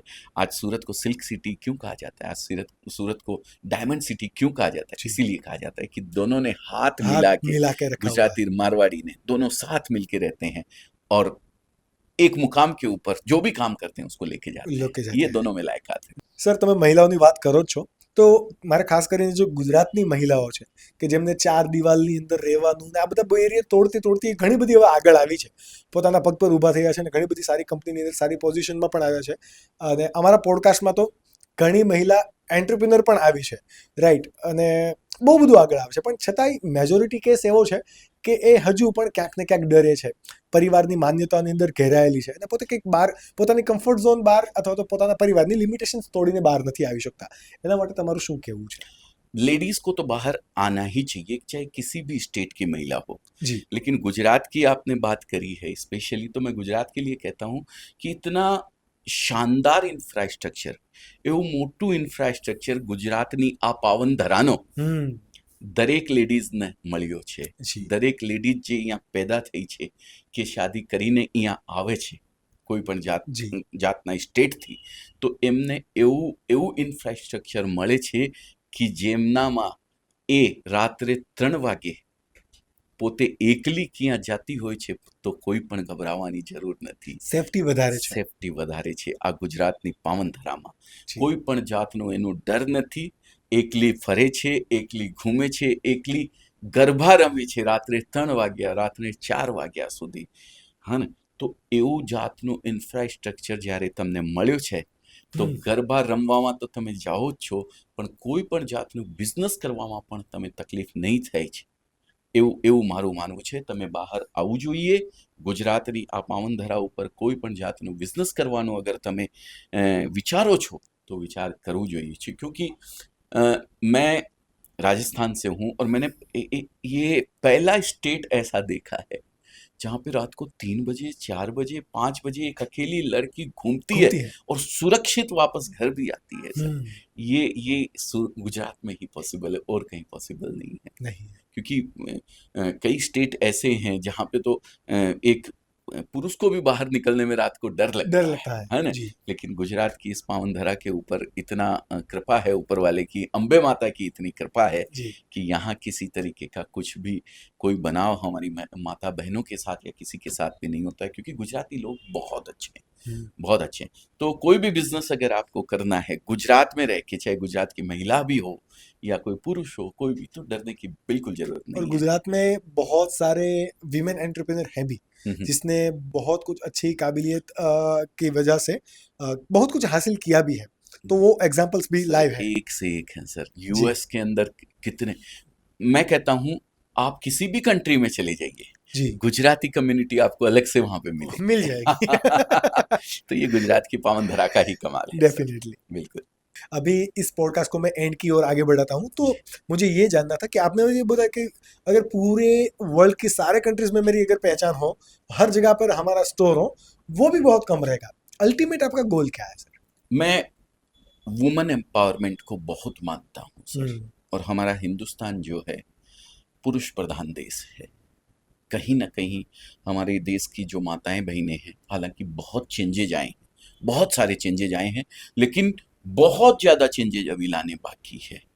हमारे देश की महिलाओं को, शादीशुदा महिलाओं की अगर बात करूं मैं, शादीशुदा या कुंवारी हो, कुछ भी हो, अगर उसको राह चलते हुए कोई चीज़ पसंद आ जाए, एक लिपस्टिक पसंद आ गई, या एक कान का झुमका पसंद आ गया, या कान की बाली पसंद आ गई, या कुछ भी पसंद आ गया, तो उसको वो खरीदने से पहले 4 बार सोचना पड़ता है कि मैं ये पैसा अपने पति से लेऊंगी तो कहीं ना कहीं अगर अच्छा सक्षम परिवार है वो दे भी देगा तो शाम को हिसाब जरूर पूछ लेगा. ठीक है ना. मैं ये चाहता हूँ कि जब वो रोड पे निकले और उसको कोई चीज़ छोटी मोटी या कुछ थोड़ी भारी भी पसंद आए तो उसको किसी के आगे हाथ ना ना फैलाना फैलाना पड़े। वो बिना यहाँ दिमाग में किसी तरीके के सवाल लिए वो चुपचाप जाके वो चीज़, लिपस्टिक हो चाहे कान की बाली हो चाहे नाक की नथनी हो, वो जाके खरीद ले और खरीद के सुकून से उसको पहन सके, यूज कर सके, और मन में 1% भी उसके मन में ये डाउट नहीं हो कि मेरे को इसका किसी को हिसाब देना है। इतना अपने कदमों पे, इतना अपने पैरों पे जिस दिन इस देश की लास्ट महिला, अंतिम महिला तक अपने आप को काबिल बना लेगी ना, तब मैं मानूंगा कि हाँ मैंने कुछ किया है।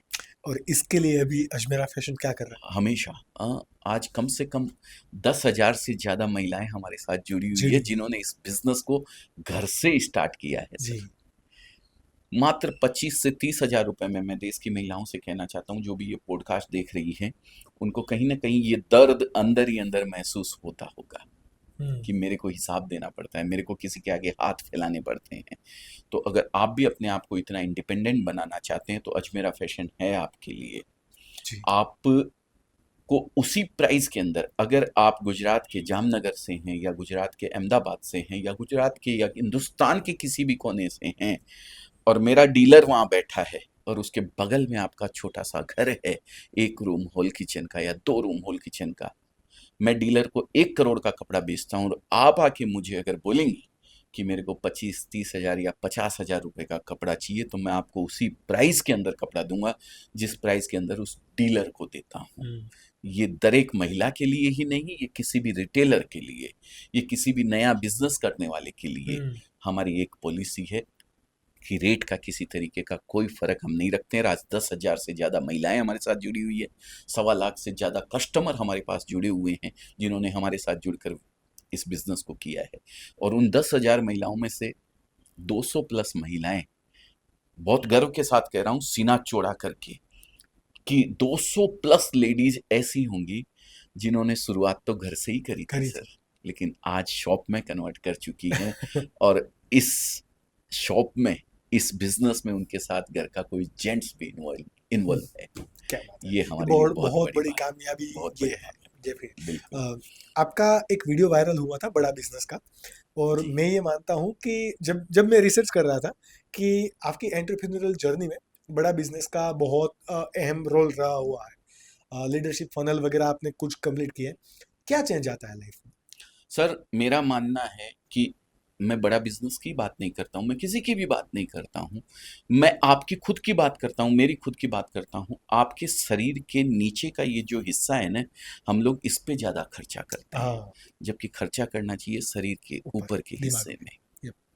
मैं कोई सेमिनार ऐसा नहीं छोड़ता हूँ जो कि अटेंड नहीं करूँ। मुझे अगर पता लग जाए, चाहे वो विवेक बिंद्रा का हो, चाहे वो किसी भी मोटिवेशनल स्पीकर का हो, क्योंकि मेरा एक ही मानना है, या तो मैं जीतता हूँ या मैं सीखता हूँ, मैं हारता कभी नहीं हूँ। मैं कुछ न कुछ सीख के आऊँगा। आज आपसे बहुत कुछ सीख के जा रहा हूँ, और किसी भी सेमिनार को अटेंड करता हूँ तो वहाँ से भी बहुत कुछ सीख के आता हूँ। सीखना जिंदगी भर इंसान के अंदर बना रहना चाहिए हमेशा, लेकिन हम लोगों की सोच ऐसी है कि स्कूल तक या कॉलेज तक या यूनिवर्सिटी तक जब हम पढ़े तभी तक पढ़ाई हमारी है। नहीं, ऐसा नहीं है। हमेशा आपको सीखना चाहिए जिंदगी में। कहीं से भी आप कुछ ले सकते हैं तो आपको लेना चाहिए और आगे बढ़ते रहना चाहिए। ये सीखने की जो लायकात है, और ये सीख हम ही सकते અમે ફરીથી હિન્દીમાં આવી ગયા हाँ જે આ શીખનાની લાયકાત છે એને એમનો ભૂખ બનાવી લેવી જોઈએ। डेफिनेटली એવી રીતે તમે કામ કરો, એવી રીતે તમે શીખવાનો પ્રયાસ કરો કોઈ પણ કામને, કે તમારી સ્કિલ જે છે, જે તમારે અંદર છે તે નિખરી જાય। डेफिनेटली હા ને, તો એ શીખવાની ચાલુ રાખો। કોઈ પણ જોડે, કોઈ પણ કદાચ કોઈ પણ મોટિવેશનલ સ્પીકર હોય, કોઈ પણ તમારે શીખાતો હોય, એમની સાથે કહેવાય ને શીખો। કે બધા દુનિયામાં જેટલા પણ પ્રાણીઓ છે, જેટલા પણ સજીવ છે, આ બધામાંથી શીખવાની આદત ખાલી મનુષ્યને જ મળી છે કે એની પાસે જ એક ઓપોર્ચ્યુનિટી છે। બીજા કોઈ લોકો શીખવા નથી જઈ શકતા અને એમને કોઈ આવી રીતે ગાઈડન્સ આપવા વાળું પણ નથી, રાઈટ। વન લાસ્ટ ક્વેશ્ચન, કે જે લોકો ટેક્સટાઇલ ઇન્ડસ્ટ્રીની અંદર આવવા માંગે છે સુરતમાંથી, ગુજરાતમાંથી કે ઓલ ઓવર ધ ઇન્ડિયામાંથી, બરાબર, એમને કઈ કઈ વાતોનું હવે ધ્યાન રાખવું પડે? કે બીકોઝ હવે ફ્યુચરમાં ચેલેન્જીસ પણ અલગ છે, આખો બિઝનેસનો ટ્રેન્ડ પણ બદલાયો છે, વગેરે વગેરે, એમને શાના ઉપર ફોકસ કરવું જોઈએ અને કઈ રીતે ટેક્સટાઇલ બિઝનેસની અંદર સારું નામ બનાવી શકાય? ટેક્સટાઇલનું નામ આવે છે તો કદાચ એક વર્ડ આવે છે, ઉધાર। 45 days, 60 days credit. 60 days, 45 days credit, ये सब। सबसे पहले एक ही चीज कहना चाहता हूँ, इसके ऊपर चौकड़ी मार दो। सबसे पहले उधार बंद कर दो। ना जिंदगी में कभी उधार बेचना, ना जिंदगी में कभी उधार खरीदना। जो आपको उधार बेच रहा है वो भी कहीं ना कहीं अपने आप को आपसे 2-5 पैसा ज्यादा मिल रहा है तो ही उधार दे रहा है, पहली चीज। और अगर आप उधार खरीदोगे तो उधार बेचोगे भी, है ना। और आपके हाथ अगर में आपने उधार खरीदा है तो आप नकदी बेच ही नहीं सकते हो जिंदगी के अंदर, क्योंकि आपकी कॉस्टिंग ज्यादा आएगी। और आपकी कॉस्टिंग ज्यादा आएगी तो आप अपना ब्रांड बना ही नहीं सकते हो। जब तक आप रेट वाइज कपड़ा नहीं बेचोगे तब तक आपका कपड़ा नहीं बिकेगा। तो इसके लिए एक पॉलिसी जरूर साथ में लेके आना। अगर आप टेक्सटाइल इंडस्ट्री के अंदर आना चाहते हो, आज नगद कल उधार। डेफिनेटली। अगर आप वही एंटरप्रेन्योर होते हैं कि जो भी टेक्सटाइल इंडस्ट्री में आ रहा है और उसके पास कोई रिसोर्सेज नहीं है, उसके पास उधारी के अलावा कोई ऑप्शन ही नहीं है बिजनेस स्टार्ट करने का, तो आप क्या एक्शंस लेते सर? तो इस टेक्सटाइल इंडस्ट्री में आने का नकदी का सहारा है ना सर। क्या जरूरत है उसको बहुत बड़े स्केल पे करने की। एक यही बिजनेस, इस बिजनेस की ऐसी खूबसूरती है कि इस बिजनेस को आप घर बैठे 25-30 हजार या 50 हजार रुपए से भी शुरू कर सकते हो। क्या जरूरत है आपको। मैं ऐसे ऐसे बिजनेसमैन को जानता हूं जिन्होंने रिटेल से शुरुआत करी सर, 25-50 हजार लाख रुपए लगा करके, और आज वो होलसेलर बने हुए हैं सर, बड़े दिग्गज होलसेलर, बड़े नामी होलसेलर बने हुए हैं। उसके बाद वो मैन्युफैक्चरिंग लाइन में आ गए हैं सर। आज जो मशीन आती है, ये क्या बोलते हैं, सिलाई मशीन। आप सूरत से कपड़ा खरीद के आप उसको लेबर को आप मशीन लगा के 20 मशीन, 30 मशीन, 40 मशीन, जहां बैठे हो वहां पे अपना ब्रांड बना सकते हो। वहां पे आप अपना मशीन लगा सकते हो। किसी भी तरीके की कोई जरूरत ही नहीं है कि आपको उधार काम करना पड़े। डेफिनेटली। तो यही मैं कहता हूँ कि भाई आप छोटे से शुरुआत करो, कोई दिक्कत नहीं है, लेकिन उधार मत करो। अगर करते हो कपड़े के बिजनेस से प्यार तो आज नकद कल उधार। क्या बात है। अगर जो इंडस्ट्रीના કોન્ટેક્ટથી આને વિચારું છું તો આમાં બહુ બધા ડિસ્ટ્રીબ્યુટર, હોલસેલર કે જે દલાલ છે એ મોસ્ટલી અત્યારે ઉધાર પર કામ કરે છે, મતલબ ઉધારીમાં લે છે, ઉધારીમાં આગળ વેચે છે, પોતાનું વચ્ચે કમિશન રાખે છે વગેરે વગેરે.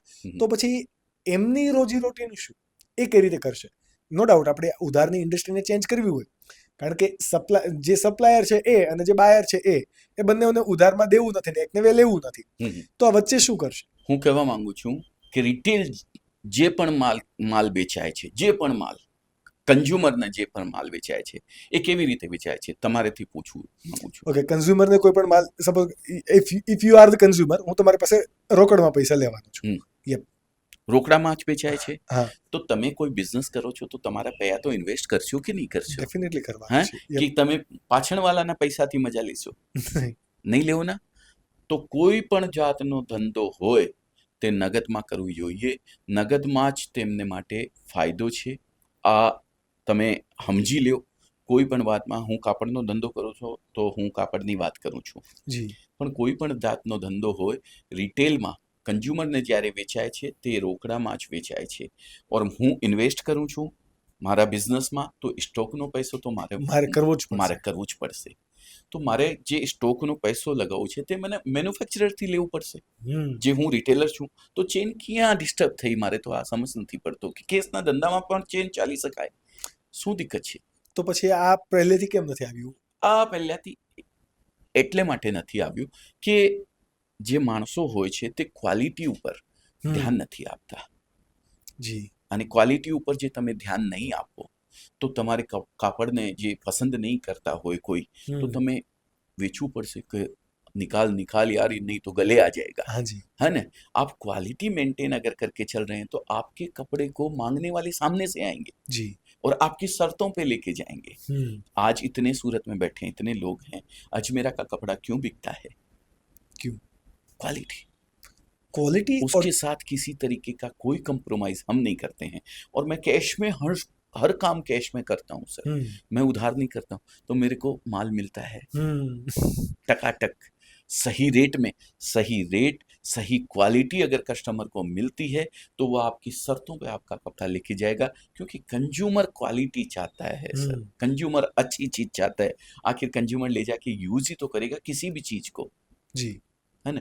तो कंज्यूमर आपको अगर क्वालिटी और रेट सही मिलती है तो 100% आपको कोई रोक नहीं सकता है आगे बढ़ने से, चाहे चेन थ्रू आप जाओ चाहे सीधे जाओ। तो चेन को कोई डिस्टरबेंस नहीं होने वाला है। जो भी हमारे भाई बहन इसको सुन रहे हैं, सूरत के मैन्युफैक्चरर सुन रहे हैं, सूरत के होलसेलर सुन रहे हैं, सूरत के दलाल भाई सुन रहे हैं, जो दलाल हैं, जी। कोई चेन, लेकिन आप 10% दलाली लेना का प्रयास करोगे, 5% दलाली लेने का प्रयास करोगे तो काम तो नहीं तो होने नहीं वाला होगा। है। तो रिजनेबल दलाली भी देखिए, आज ग्रे का जितना भी वो बिजनेस होता है, जो मैंने दलाली करी हाँ थी, जी। 0.5% दलाली थी सर। मैं अभी 1 लोट ग्रे दिलवाता था तो 0.5% दलाली मुझे मिलती थी और जेन्युइन थी सर। क्वांटिटी कम होता था, आज जेन्युइन होती है, लेकिन आप उसके अंदर अगर आधे टके की जगह 5%, 60%, 10% लेने का प्रयास करोगे तो फिर तो नहीं नहीं होने होगा। वाला है। तो कोई भी, मैं सबसे विनंती करता हूँ, एक रीजनेबल मार्जिन के साथ नफा कीजिए, पर नफाखोरी मत कीजिए। है ना? नफाखोरी जब करने का प्रयास होता है तो चेन टूटती टूटती है, टूटती डेफिनेटली। है। तो बस ये चेन हमेशा बरकरार रहेगी, रिजनेबल रेट में सही क्वालिटी देने दीजिए आप। और सेवा, दलाली जो होती है वो एक सेवा है सर, है ना? लेकिन उस सेवा, कनेक्टिविटी करवाते हैं। कनेक्टिविटी करवाते हैं आप। आज मैं देखता हूँ यहाँ कई लोगों ने ऑटो चला रखे हैं सर। यहाँ पे आप हाँ देखते होंगे कि रेलवे स्टेशन से यहाँ तक कितने दलाल मिलते हैं, जी, 10-10% दलाली लेते हैं सर। बहुत हाई है। ये गलत है सर। और वो भी जब और अपने अब 10% कोई कैसे देगा? एक मैन्युफैक्चरर 10% खुद नहीं कमाता है तो वो कैसे 10% दलाली दे देगा? तो फिर वो बेईमानी करेगा, और बेईमानी करेगा तो उसका कपड़ा कैसे बिकेगा सर? नहीं बिकेगा। वो क्वालिटी में कंप्रोमाइज करेगा, या माल नहीं भेजेगा, या उसकी क्या बोलते हैं, उल्टा पलटा माल भेज देगा, गलत माल भेज देगा। जी। तो ऐसा नहीं होना चाहिए। इसीलिए हमने इस चेन को थोड़ा डिस्टर्बेंस किया। मेरे यहाँ दलाल की एंट्री नहीं है सर, किसी भी, कोई भी मेरे यहाँ दलाल के थ्रू नहीं भाई। मेरे को जो फायदा देना है मैं मेरे कस्टमर को डायरेक्ट दूंगा। जी। वो आके 5% दलाली, 60% दलाली, 10% दलाली, तो मैंने एंट्री बंद कर दी उनकी। उसकी एक्सपेक्टेशन बहुत मतलब बहुत कि बहुत बहुत ज्यादा थी। बहुत ज्यादा है। तो हमने दलाल की एंट्री बंद कर दी। हमने डायरेक्ट जो कस्टमर को फायदा देना है वो कस्टमर को फायदा देते हैं। इसीलिए आज हमारे पास कस्टमर डायरेक्ट जुड़े हुए हैं। डेफिनेटली। टोटल नहीं, यही होना चाहिए। और यही सारी चीज़ें थी जिसके ऊपर मैं टेक्सटाइल इंडस्ट्री के ऊपर बात करना चाहता था। And I am very thankful to you कि आपने जो जो भी मेरे डाउट्स थे, जो मैंने इंडस्ट्री के रिगार्डिंग मैंने जो रिसर्च किया था, आई होप कि इस पॉडकास्ट में मैं उस क्वेश्चंस के आंसर देने में कामयाब हुआ हूँ। अगर फिर भी आप व्यूअर हैं और टेक्सटाइल इंडस्ट्री से जुड़े हुए हैं, तो फिर भी कुछ क्वेश्चंस है तो प्लीज़ आप नीचे कमेंट कर दीजिए। मैं ट्राई करूंगा कि अजय सर उनके वीडियो में वो ही क्वेश्चंस के आंसर बना के दे, क्योंकि उनको भी टॉपिक कंटेंट के टॉपिक मिल जाएंगे और आपके प्रॉब्लम के सॉल्यूशन भी मिल जाएगा। Ajay sir, once again thank you so much, आपने इतने बिजी स्केड्यूल में से टाइम निकाला। और आई नो कि थोड़ा बहुत जब आने में कुछ सूरत की ट्रैफिक की वजह से लेट हुआ था, लेकिन at the end as I said कि everything happens for a reason. यही सर, टाइम में मुझे बहुत मजा आया। सर थैंक यू तो आपका, आपने मुझे इस लायक समझा और अपने पॉडकास्ट में शामिल किया। और उससे भी ज्यादा खुशी की ये बात है कि जब आपने पॉडकास्ट शुरू किया था तो उस लिस्ट में मेरा नाम रखा हुआ हाँ था। जी। और मजेदार यही बात थी कि हमने सोचा तो था ये गुजराती में देने का, लेकिन हमें अब- गुजराती इंग्लिश हिंदी दोनों मिले। यानी कि गुजराती लोगों के लिए भी है और मारवाड़ी लोगों, यानी लेकिन कि लेकिन मैं बता दूं, એટલી બધી ગુજરાતી હું પહેલા પોડકાસ્ટ છે મારો, जी जी, એટલી બધી ગુજરાતી હું યુઝ કરી છું, નહીં તો डेफिनेटली। કન્વર્ટ થઈ જાય છે એક બે. પણ તમે પહેલા જ કીધું કે ગુજરાતીમાં પહેલો પોડકાસ્ટ છે, એટલે હું કોશિશ કરી હતી કે ગુજરાતીમાં તમને ગુજરાતીમાં બધું અને ખબર અમે છે. ટ્રાય પણ કરી, અને આઈ રિયલી થેન્કફુલ કે ભાઈ તમે ગુજરાતી લોકો સાથે કનેક્ટિવિટી કરવા માટે પણ તમે એક સાહસ લીધું કે ચલો આમાં ઇમોશન્સ શબ્દો વિચારવા બહુ બધું આવે, બટ હા, તમે એટલીસ્ટ ટ્રાય કરી એન્ડ વી આર પણ થેન્કફુલ ટુ યુ. હું કદાચ માફી માંગુ છું, જે કોઈ ગલતી, જે કોઈ ભૂલ મારાથી થઈ ગઈ હોય, કોઈ શબ્દ જે નહીં યુઝ કરવું લાયક હતો પણ હું યુઝ કરી લીધો હોય, તમને ખરેખર કોઈ પણ જાતની ઠેસ પહોંચી જી, હોય, તો હું માફી માંગુ છું તમારીથી. મારી ભાવના એવી નથી કે કોઈ પણ જાતની તમને હું તકલીફ તકલીફ પહોંચાડું, પહોંચો ડેફિનેટલી. માનસિક કે શારીરિક, કોઈ પણ જાતની નહીં. ડેફિનેટલી. અને અમે એવું જ ઈચ્છીએ છીએ કે અજય સર તમારી જે અજમેરા ફેશન છે એ હકીકતમાં મેડ ઇન ઇન્ડિયા અને મેક ઇન ઇન્ડિયા બંનેનું નામ એ સ્લોગન લઈને દુનિયાના દરેક ખૂણા સુધી પહોંચે. અને કહેવાય ને કે આપણે ગમે ત્યાં વિદેશમાં પણ ફરતા હોય ત્યારે અજમેરાનો સ્ટોર જોઈને થાય યસ, આ ઇન્ડિયાની બ્રાન્ડ છે, અને આ જ અમારી ઈચ્છા છે. જે કાપડનું ક્યાં નામ આવે, જી કાપડની કોઈ વાત ચાલે, હા તો અજમેરાનું નામ અજમેરા પહેલા નામ આવવું છે જોઈએ વી આર એવી વિશિંગ ફોર મારી ધ સેમ. ભાવના છે. અને એવો મારા જે વ્યુઅર્સ છે મારા સાથે જે જોડાયેલા છે એમનું પર એવો જ ભાવ છે. તે બહુ સરસ રીતે મને બહુ મનથી મને બ્લેસિંગ આપે છે, જી મનથી ડેફિનેટલી મને પ્રેમ કરે છે. એ એમની બહુ બહુ ખૂબ જ મોટી મારા ઉપર કૃપા છે. કૃપા છે ડેફિનેટલી. બરોબર. અને યસ, જે રીતે હમણાં સરે વાત કરી કે સેલ્સની સ્કિલથી ટેક્સટાઇલ બિઝનેસની અંદર સારામાં સારું પ્રોફિટ કરી શકે છે, સારામાં સારો બિઝનેસ કરી શકાય છે. એવી રીતે કોઈ પણ બિઝનેસની અંદર સેલ્સની સ્કિલ, આ આખા પોડકાસ્ટનું જો કન્ક્લુઝન લાવું તો સેલ્સ ઇઝ ઇમ્પોર્ટન્ટ, બરાબર. તો તમે પણ તમારી સ્કિલ આઈડેન્ટિફાઈ કરો. ના ખબર પડે તો પ્લીઝ અમને ડીએમ અથવા તો નીચે કમેન્ટ કરો. અને મળીએ નેક્સ્ટ પોડકાસ્ટ સુધી. ત્યાં સુધી અમારા દરેક પોડકાસ્ટને જુઓ, સબસ્ક્રાઇબ કરો and keep following your skill, ક્યોંકि ये स्किल का मामला है.